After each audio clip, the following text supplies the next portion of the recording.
Salut à toutes, salut à tous et bienvenue dans cette nouvelle vidéo sur la chaîne C'est mon avis. On se retrouve aujourd'hui pour un déballage de produits, un unboxing. Et comme vous le voyez, nous allons déballer ensemble un smartphone de la marque Vivo. C'est une marque que j'apprécie beaucoup, une marque chinoise évidemment. Alors je ne dis plus que c'est une marque du groupe BBK Electronics parce que sinon Vivo France après une tape sur les doigts. Parce que a priori ils sont un peu séparés du reste, c'est-à-dire BBK c'était OnePlus, Realme et Oppo. Bref, c'est pas très intéressant. Aujourd'hui on va déballer le Y52. Évidemment il fait 5G. C'est un smartphone milieu de gamme. Il est proposé aux alentours de 250 €. Alors je crois que son prix officiel c'est 269 €, auquel cas c'est un petit peu cher, mais bon, ça j'y reviendrai sans doute au cours de ma vidéo de test. Ce smartphone m'a intéressé parce qu'il est concurrent de beaucoup de modèles. En ce moment, c'est vraiment le cœur de gamme, hein. C'est vraiment le tarif là où il y a beaucoup de bagarres, un petit peu en dessous de 300 €. On va avoir du Samsung A22 5G. Je ne parle là que de smartphones qui font 5G. Les smartphones qui ne font que 4G, je les exclus de ce secteur concurrentiel, on va dire. Donc vous avez le Samsung A22, vous avez le Xiaomi Redmi Note 10 5G, vous avez le Oppo A54 et d'autres modèles. Voilà, il y en a plein dans ces tarifs-là. Et donc celui-ci, le Vivo A52 5G, déjà le design me paraît plutôt réussi. Et puis Vivo, comme je le disais à l'instant, c'est une marque que j'apprécie beaucoup. En ce moment, ils font de très bons produits. Alors, on va essayer de regarder le packaging, mes boulangers. Voilà, ils m'ont collé une vilaine étiquette. Donc, bien évidemment, la 5G, un capteur principal 48 mégapixels, une énorme batterie de 5000 mAh. Il y a 4 Go de mémoire vive. C'est la couleur, ce qu'ils appellent Polar Blue. Donc, ce bleu très très clair. Et donc, 128 Go de stockage. Alors, bien sûr, hein, c'est Google Android version 11. Et avec la surcouche qui s'appelle chez eux, je crois... Origin OS, ouais, je crois que c'est Origin OS, ou FunTouch OS, je vous dis des bêtises. Alors, le packaging bleu et blanc, ça on en a l'habitude parce que c'est le sponsor officiel de l'Euro 2020, en tout cas c'était le sponsor officiel de cet Euro qui a eu lieu en 2021, donc qui a eu lieu le mois dernier, cause Covid, et le packaging en dessous, il est pareil, il est bleu et blanc. C'est assez classique, voilà, c'est pas mal, c'est pas extraordinaire, mais c'est pas mal. Il y avait quand même du vernis sélectif ici, je vais essayer de vous le montrer, voilà, sur le Y52 5G, c'est un peu embossé, et en plus de ça, il y a un effet de vernis sélectif dessus, donc c'est plutôt chouette. Alors, on va ouvrir ça, hop, voilà. On va enlever la petite boîte ici. En dessous, évidemment, le smartphone, on va s'intéresser au reste juste après. Donc, dans la petite cartonnette, là, la petite boîte bleue, eh bien, on va avoir, comme souvent, comme très souvent, la coque transparente silicone. Donc ça, c'est bien pratique et c'est bien sympa. Le concurrent Samsung A22 5G, qui est proposé exactement dans les mêmes tarifs, qui n'était pas très réussi, hein. Vous pouvez retrouver le test du A22 5G sur la chaîne. Je l'ai testé la semaine dernière, donc je me rappelle encore très bien. C'était vraiment pas un très bon smartphone. Et en plus de ça, il n'y avait pas de coque offerte. Et puis donc la petite notice, un guide de démarrage rapide, tout ça. Alors je ne suis pas du tout sponsorisé par Vivo, mais c'est vrai qu'ils sont très sympas. Déjà, ils répondent bien sur les réseaux sociaux. Ils sont vraiment cool. Et puis ils communiquent bien, leurs produits sont bons. Voilà, c'est une marque en ce moment, j'apprécie beaucoup. Et je me demande si même ils vont pas devenir le nouveau Xiaomi. C'est-à-dire vraiment, s'ils bossent bien, il y a moyen qu'ils prennent la place de Xiaomi en France. Parce que Xiaomi, le problème, c'est qu'ils font de très très bons produits. Mais déjà, d'une, je trouve que leur communication sur les réseaux n'est vraiment pas très bonne, ils me répondent jamais. Et puis en plus de ça, bah, je sais pas, je trouve qu'il y a une sorte de... Ils ont pris un peu la grosse tête chez Xiaomi, c'est ça que je leur reproche un petit peu.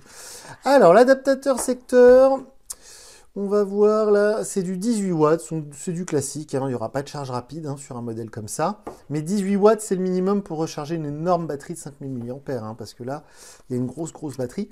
Vu que c'est un smartphone que j'ai acheté chez Boulanger en France, évidemment, il y a une paire d'oreillettes, puisque c'est obligatoire dans notre pays. Nous allons aussi retrouver le câble USB vers USB type C.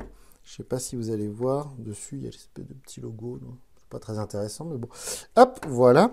Et puis enfin, au fond de la boîte, il y a l'adaptateur pour... Enfin, le petit outil, pardon, pour sortir le tiroir SIM.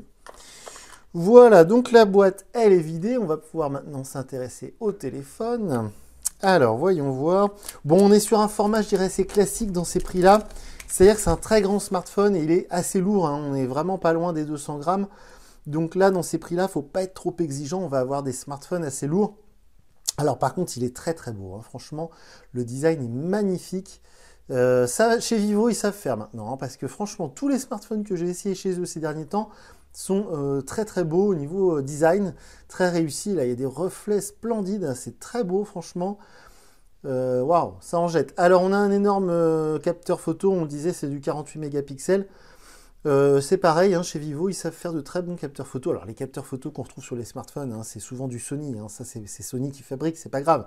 C'est comme c'est Samsung qui fabrique les puces de mémoire ou Hynix, bref, on s'en fiche.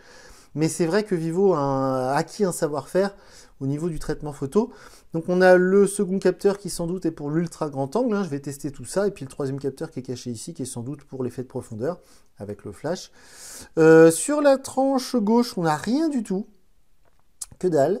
En dessous, le connecteur USB type C, le connecteur 3.5 pour un éventuel oreillette justement, le trou pour le micro, les trous pour le haut-parleur. De l'autre côté, on va avoir le bouton on-off qui fait office de lecteur d'empreintes car c'est un écran LCD, c'est pas un écran AMOLED, sinon Vivo, quand c'est un écran AMOLED, ils mettent le lecteur d'empreintes sous l'écran.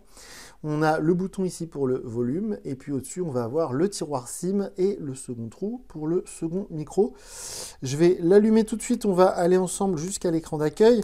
Alors pour celles et ceux qui ne connaissent pas le principe de la chaîne, bien évidemment, le smartphone que vous voyez là, que je déballe avec vous, je vais mettre ma carte SIM, mes réseaux sociaux, et puis je vais donc l'emmener partout avec moi. Et d'ici quelques jours, je viendrai vous dire ce que j'ai pensé de ce smartphone. Comme d'habitude, je vais prendre plein de photos, je vais m'en servir un maximum. Alors, nous voilà sur le paramétrage, on va le faire rapidement ensemble. Alors, français, ok, la France, oui, démarrer. Alors, suivant, ok, on accepte, voilà. C'est un smartphone qui est sorti il y a un mois à peu près, hein. C'est pas sorti hier ou avant-hier, c'est un smartphone qui a à peu près un mois, mais il est passé complètement inaperçu, parce qu'il y a eu beaucoup de nouveautés ces dernières semaines, surtout dans le secteur un peu plus haut de gamme, vers les 300-400 euros. On a eu du OnePlus, on a eu le Realme GT, on a eu plein de modèles dans ces prix-là, et le Vivo V21, qui est le dernier Vivo que j'ai testé sur la chaîne. Et donc le V21, évidemment, c'est un smartphone qui fait 5G aussi, mais qui est beaucoup plus cher, avec un écran AMOLED, tout ça. Oh, on est déjà sur la page d'accueil, ça va super vite. Ça, c'est très bien. Donc, vous voyez, on est sur le lanceur, comme on dit, le lanceur d'application. C'est assez moderne, hein, l'interface Vivo, c'est pas mal. Et j'ai un doute sur le nom qu'il donne à cette interface. Je ne sais plus si c'est Origin OS ou FunTouch OS, on va aller vérifier ça. C'est bien FunTouch OS, avec donc la version 11 d'Android. On est bien sur le Y52 version 5G. D'ailleurs, il n'y a que le 5G Y52, hein, il n'y a pas de version 4G au moins. C'est beaucoup plus clair comme ça. Donc voilà pour ce Vivo Y52 que je vais tester tout de suite. En tout cas, voilà, je vais m'en servir immédiatement. Et encore une fois, si c'est un smartphone qui vous intéresse, si vous êtes curieux de savoir ce que ça donne, eh bien, n'hésitez pas à vous abonner. Comme ça, vous ne louperez pas la vidéo de test. Donc voilà pour le déballage de ce smartphone. Si vous avez des questions sous la vidéo, je vous mets le lien vers mon compte Twitter, car les commentaires YouTube sont ouverts, mais je ne les lis pas forcément, donc je ne répondrai pas forcément à vos questions. Donc si vous voulez vraiment vous adresser à moi, l'idéal c'est de passer par Twitter. Donc voilà pour le déballage de ce smartphone. Moi je vous dis à très bientôt pour une nouvelle vidéo sur la chaîne. Salut!